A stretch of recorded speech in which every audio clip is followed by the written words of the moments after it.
What do Falcons do? We rise up. Welcome to Rise Up Reactions, the show we talk all things Falcons, NFL, Georgia sports, and in general, the sports news of the day. I'm your host, Dr. Lee Ditting, the Golden Hard Doc, and a lifelong sports fan, coming back to you today with Week 16 NFL picks. There's only 3 weeks left of the regular season. Falcons have made some really big moves here, getting Younghoe Koo to IR for the rest of the season, bringing in Riley Patterson, and then also the official announcement that what probably should have happened this week is finally happening because of another poor performance by Kirk Cousins being benched and replaced by Michael Penix Jr. All of a sudden, Terry Fontenot looking like a possible genius, taking Michael Penix with the number 8 overall pick this year. We'll see how it ends up turning out, but it is what it is. So let's jump into the picks this week, though. So to start off, we have Thursday Night Football. We have the Denver Broncos at the Los Angeles Chargers. Now, Bo Nix is coming off of his absolute worst performance of the year so far. If you were on my last video, you'll see that I got into it with a fan of the Denver Broncos after calling Bo Nix serviceable. That was a compliment. He is serviceable. He's a good and developing quarterback. He is very raw. He is developing, but he's going to have games like that. And it's pretty damning that he had a game in week 13 like that and then turns around and has another week like that in week 15 after the bye. I said the same thing about Kirk Cousins when he came out of the bye and looked like absolute garbage. So, yeah, I mean, it happens, and he's a rookie, and he's going to develop, and he's going to be fine. The Chargers, though, they do have Ladd McConkey. They do have a number of weapons from their offense. They are pretty good on defense. However, with that in mind, the Chargers, they let me down hard this past week. I had complete faith that they would take care of Tampa Bay in Los Angeles, and they did jack all against them in the second half. Tampa Bay basically had their way with them. I have more confidence in Denver's defense and a mediocre offense than I do with the Chargers right now. The Chargers are going to find a way to charger it, and the Denver Broncos are likely going to take a step forward to securing a playoff berth. So with that in mind, give me the Denver Broncos. Then we're going to go Houston Texans at Kansas City. This is an incredible Saturday game. Not sure why it's not later in the day, but it is what it is. Houston Texans, though, playing pretty good football right now. They're 9-5. They won this past week against Miami pretty convincingly. Kansas City, I still have continued to say this. They are fragile. They are a glass cannon. They are finding ways to win games, but they don't look strong doing it. It's in Kansas City.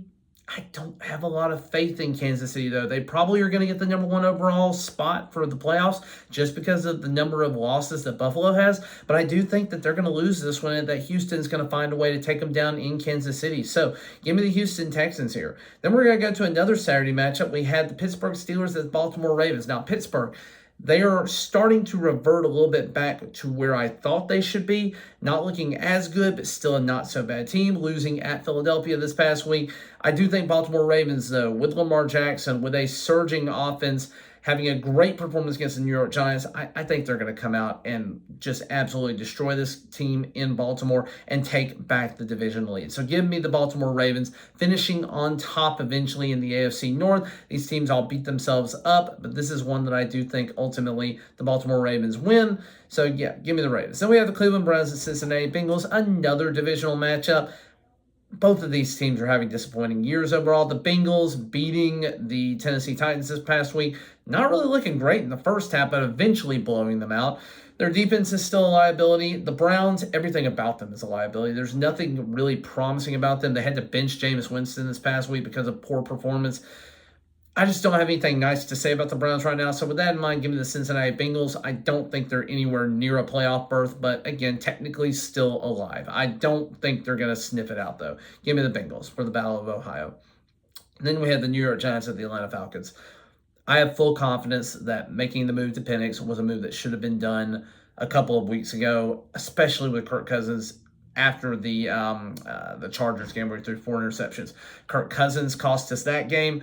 Younghoe Koo has cost us the New Orleans game. Poor performance by Kirk Cousins and bad offensive scheming cost us the Pittsburgh game. We should be 3 wins better right now, and we're not. And it's because of those things directly. I can point to those 3 things in those 3 games, and those are 3 games that we wish we had back right now. So with that in mind, New York Giants, they're terrible. There's nothing redeeming about them. We are going up against the team with the worst division, tied for the worst record overall in back-to-back weeks. If we lose this game, it's kind of already been decided this way. If we lose another game, the season's over. We have no chance of catching Tampa Bay. We needed the Chargers to do something for us, and they didn't. So we got to win this game. There's just nothing else about it. We've got to win this game. It's at home. It's a great chance for Michael Penix to come out and show what he's worth. I hope he does. I hope he shows us what he's been learning for the last 16 weeks of pro-level football. I'm really pissed that we didn't play him more in the preseason to get him meaningful snaps so that he knew what to do in this situation. But I'm counting on Penix. I'm counting on Riley Patterson, our new kicker, who has had a couple of good seasons early in his career, has not really found pay dirt in the last 2 seasons, but hopefully he finds a home with Atlanta, at least for the rest of the season, and then we'll see beyond that. If he can at least consistently make something between the 0 to 49 yards, he will have been worth it. Anything over 50, it gets a little crapshoot there, but his career long is 53. Would love to see if he can make a 56-plus yarder. I haven't talked about the game being there this past week. All I'll say is this: incredible stadium, incredible experience, great trip. Everything about my trip was great except for this game, except for the Falcons playing at the Raiders. That was the most disappointing part of the entire trip, and we won. And that's more or less how I feel about it. The Falcons made the changes they need to. It's just coming way too late. Give me the Falcons in this matchup. Then we're going to go Detroit Lions or Chicago Bears. Bears suck. Do I need to say more? Detroit Lions, they didn't play great football against the Bills, but they did still find a way to put up significant points on the board. The score really doesn't indicate how the game went, the 48-42 score. I don't really think that shows what was happening. Buffalo more or less had their way with this defense. I do think that could be a liability for them down the line, but I do think we saw a Super Bowl preview. Give me the Detroit Lions over the Bears. Then we go Tennessee Titans at Indianapolis Colts.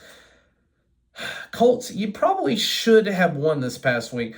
Denver tried to give you chance after chance after chance. Jonathan Taylor screwed you guys up. I don't know what it was. I think there were 3 fumbles in the end zone this week.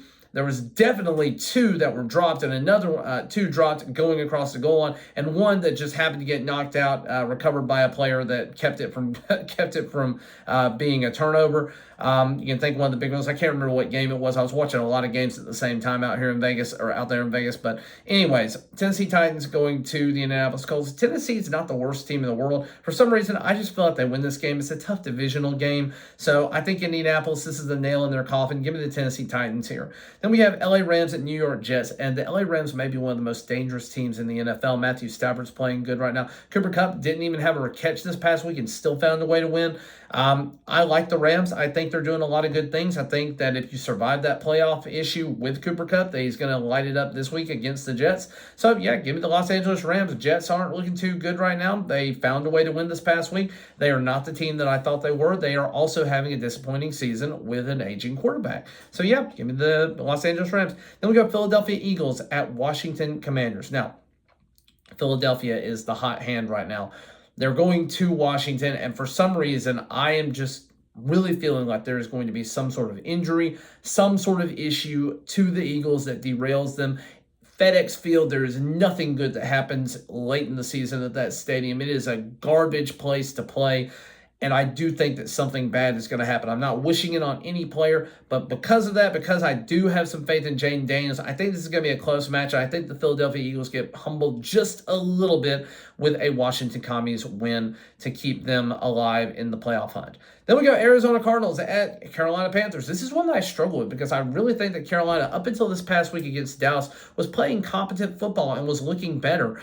The Arizona Cardinals, though, they need this game to stay alive, and I do think that they're going to stay alive in their own division. NFC West will be the most entertaining division to watch going into the last 3 weeks, just for the playoff hunt purposes. You have the Rams, the Seahawks, and the Cardinals all still in it. The 49ers are basically out of it at this point. Give me the Cardinals here over the Panthers, even though they're coming across the country to play them. I do have faith in the Arizona Cardinals. Then we got Minnesota Vikings at Seattle Seahawks, keeping the narrative interesting.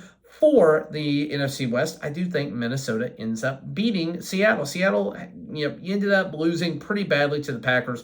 You got Geno Smith hurt. I don't have a lot of good things to say about this team. I think that they are going to struggle in this game. I think that Seattle will be the number 3 team in the division when it's all said and done, behind the Rams and Cardinals. One of those 2 teams will win this division. Seahawks, you had your chance, but I do think you're falling off the cliff right now. Minnesota Vikings still playing great football. Surprised everybody this year. But I do think the Minnesota Vikings are going to win this matchup. Then we go to the Buffalo Bills taking on the New England Patriots in Buffalo. Vegas has it already set at minus 1,000 for the Bills. I don't have anything else to add to that. Give me the Buffalo Bills right here. The Patriots suck. Then we're going to go Jacksonville Jaguars at the Las Vegas Raiders. Now, Vegas playing with Desmond Ridder. If he's still the quarterback, they will 100% lose this game. I don't care who's playing quarterback for Jacksonville. I do think Mac Jones is a good, competent quarterback, or a competent backup at least. I don't think he's a solid starter, but I think he is better than anything that the Raiders have right now. Give me Jacksonville Jaguars going across the country to the Las Vegas Raiders. Raiders fans out there seem to want to tank at this point, but they're not necessarily all in agreement that Shedeur Sanders is the answer there. So we'll see, but they could at least do something with that first overall pick. But give me Jacksonville to keep the Raiders in the hunt for the number 1 overall pick. Then we go to San Francisco at the Miami Dolphins. Dolphins, you let me down this past week. I really thought you were going to find a way to take it to the Houston Texans. You had probably the worst game that I've seen in a hot minute by Tua this past week, but I do think he bounces back against a reeling San Francisco team in Miami. They got to have this win to stay alive. Again, they pretty much needed to win out, so this is a long shot for them to make the playoffs, but they still have an outside shot. Give me the Miami Dolphins. Then we go Tampa Bay Buccaneers at Dallas Cowboys, and for no other reason than I need a miracle to happen and for Atlanta to stay competitive. I am picking the Dallas Cowboys to beat the Tampa Bay Buccaneers. They came alive this past week against Carolina. Carolina has taken it to the Tampa Bay Buccaneers so far. I don't think that it's really going to matter. I really honestly think the Buccaneers are going to win this game, but for no other reason than I need Tampa to lose. Give me the Dallas Cowboys. Then we're going to go to the New Orleans Saints at the Green Bay Packers for Monday Night Football. Oh, boy. The Saints, you're bad. There's not a lot else I can say about you. Watching you on the big screen this past week, there wasn't really anything redeeming. You got your butt whooped by the commies. You tried to make a late game comeback. Didn't end up working out. But ultimately, I do think Green Bay, they're rolling right now. They're trying to stay alive for a top, for the 5th wild card spot overall. Probably not going to get it. Probably going to get more like the 6th spot.